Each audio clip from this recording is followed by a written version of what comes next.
to the San Pedro Bridge Home temporary residential facility. It's beautiful. We're about to open the doors on Monday and we're going to see our first residents on Tuesday. And I wanted to make this special video because even though, yes, our elected officials and all of the people who are the powers that be made this happen in some ways, it's truly the work of advocates and the hundreds and hundreds of you that showed up to meetings, that wore pins, that have been volunteering, that actually made this happen and changed hearts and minds in our community. So Lee Williams is behind the camera. So if it's unsteady, that's exactly why. If you don't know Lee, he's, chamber president, the man who cries at most meetings, and just generally a good human. So I thought he'd be a good person to tape it. So let's take a quick look. So out here, we're gonna go quick so it's not too long. This is where the common area is. We have the amazing and often handsome men of Beacon House making meals, 3 meals a day for our residents. And this is gonna be a place people can congregate and hang out. And I hear there may even be a television going out here to encourage people to come out.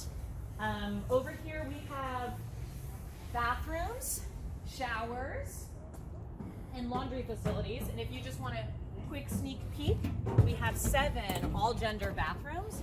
I didn't knock, by the way. Yeah, that would have been. I mean, that would have been really real. We're like, how to use the bathroom. And then over here we have laundry facilities so that everyone can do their own laundry. Pretty awesome. Yeah. The laundry machines will go here, and as Shari, who's the director at Harbor Interfaith, who is our service provider, pointed out, laundry hours will end abruptly when this goes down, so we won't have people doing laundry at all hours.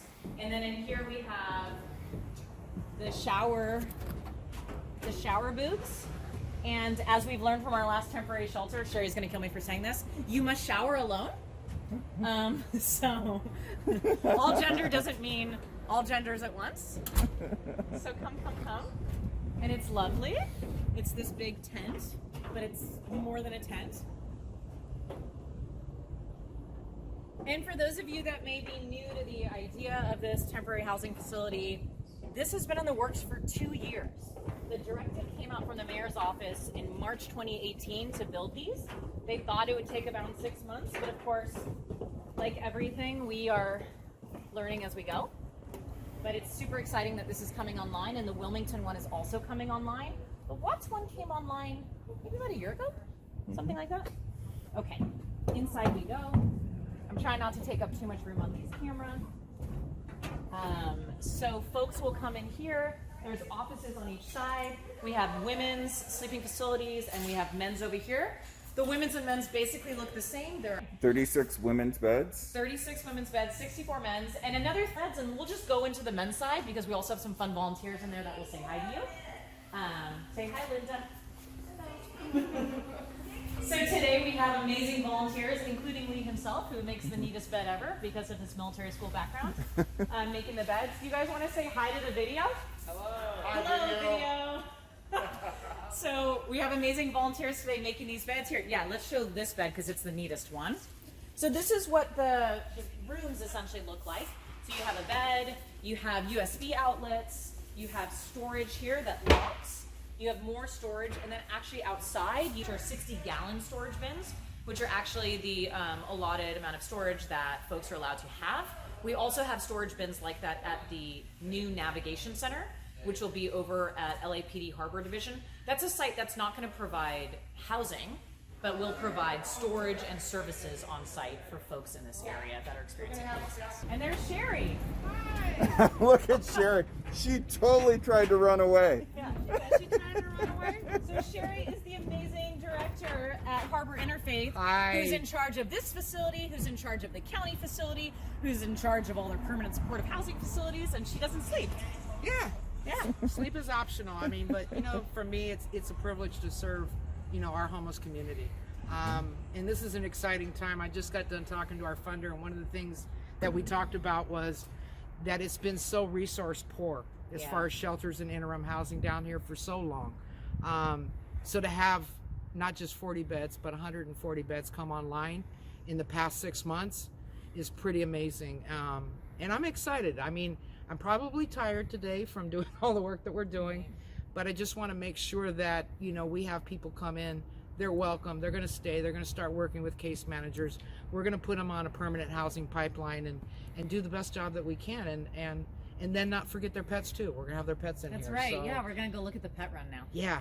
So it's an exciting time. And this isn't a temporary fix. This is where you can actually engage folks into permanent solutions, right? Correct. And ideally the goal is that there are going to be some people that will take longer to get to that permanent housing goal. The other thing is that right now we are looking at a lot of shifts in the paradigm of how we're doing homeless services. Funds that are coming from the state, funds that are coming through CARES Act and the HERO Act, and really what is some of the best strategies and how do we target these funds to be the most effective. Yeah, and how we can use them better. Yeah, and at the same time we're taking a hit on Measure H funds because taxes, commerce has been down. So we're looking at taking close to a 25% cut in Measure H funds and then figuring out how can we supplement that and still do what we need to do. Excellent. Well, thank you for everything you do. You're Doing God's a work. rock Thank star. you, Shari. Thank you. So let's keep looking around. Shari's awesome. And something that you said, Lee, that Shari also alluded to is this is part of a pipeline. And why that's so important is because so many people say, okay, 140 beds, but even just in San Pedro itself, we have over 550 individuals experiencing homelessness. But no one's going to stay here forever. So this facility, especially coupled with the county facility, actually has the potential to cycle every single person that is experiencing homelessness through it in the next year or two. Because folks may stay for 3 months, they may stay for 9 months, depending on where they are on their journey, but also on depending on how supportive you are of actual housing. So we just need more housing stock.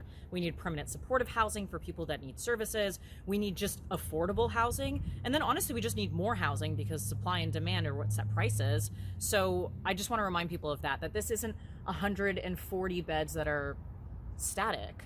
There are 140 beds that will be working folks through their own personal pipeline and getting them on their path to self-sufficiency into housing. So this 140 beds could do it for us. And I think that's super exciting. So I just have to say that because I think a lot of people think, how is this going to solve it? And it's like, no, this actually could solve it. Here we have our pet run. And by the way, I love the little water fountain. I think that's for someone my height, actually. So here you have a pet run for folks who are staying here with their loved ones. So Amber, we have a lot of homeless folks or neighbors experiencing homelessness that have pets as their only real lifeline to any kind of like emotional support. Absolutely. And so having their pets here, what does that mean to them? I mean, for a lot of folks, if you can imagine living on the street, for 6 months to 10 years, I mean, we're going to see that full spectrum of people that are coming in and this is their first bed that maybe they've slept in that 6 months to 10 years. For a lot of folks, when they find a pet or they went on the streets with their pet, it's a deterrent where they won't go inside. They won't go to some of the night-to-night shelters because they can't take their pets.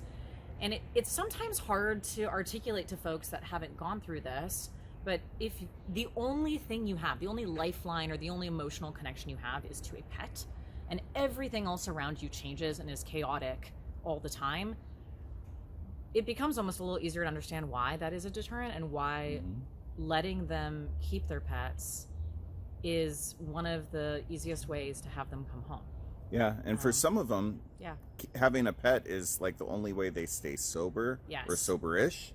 And Well, it like keeps them on their own, like almost keeps them responsible. responsible, exactly, because they Isn't that don't what want your to dogs get do to a for place. Yeah, exactly. They don't want to get to a place where they would lose their pet. Right. Yeah. So No, I mean this is more meaningful than I think people understand. Yeah. The fact of having pets, the fact that you have your own space and you get to come back to the same space every night. It's not like a traditional shelter where you line up each day and then you have to figure it out each day. Like, this is your spot until you have another spot.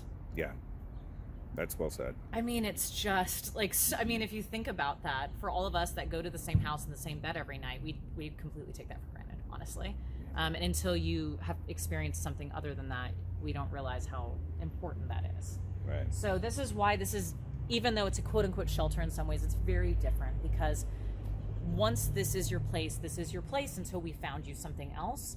And the services are here and your community is here, and I don't know, it's really incredible. And for all of you advocates that have been working for the past 2 years, I wish you could be here. Because of the pandemic, we can't have everyone here, but you made this home for people, and they're going to start coming home on Tuesday. And it's pretty incredible. Don't make me cry. Yeah, no, Lou's like, ugh. So admin offices are here. Folks are going to come in through that gate over there.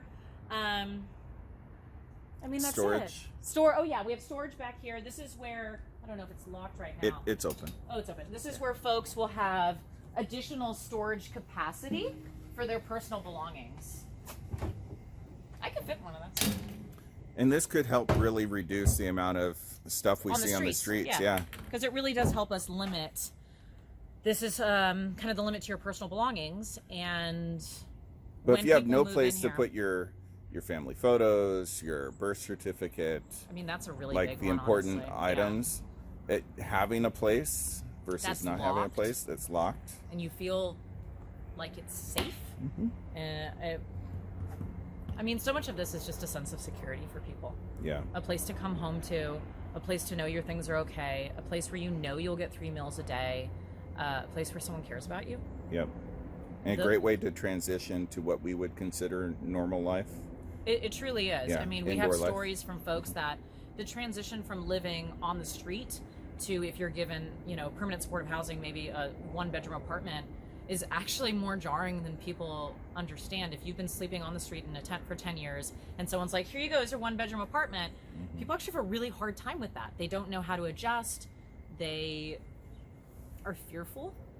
And I think not only does this create a pipeline where we can help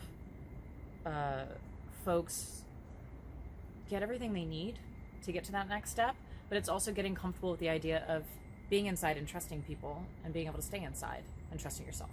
So, perfect. All right. Well, thank you. Thank you. I think that's good. Yeah. Thank you. Thank you, everyone watching. And please do what you can to support Bridge Home.